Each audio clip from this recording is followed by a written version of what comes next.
What's the meaning of cardboard?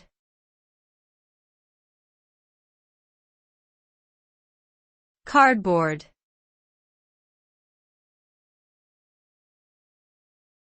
Cardboard.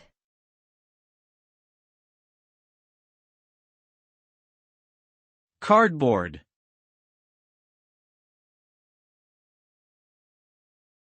Cardboard.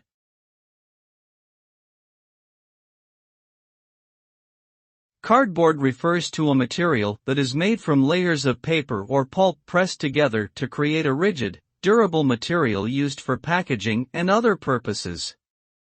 It is characterized by its low cost, lightweight, and ability to be easily recycled. Cardboard is commonly used for the manufacture of boxes, cartons, and other types of packaging materials. The material can also be used in the creation of various types of crafts and can be decorated or painted to create visually appealing designs.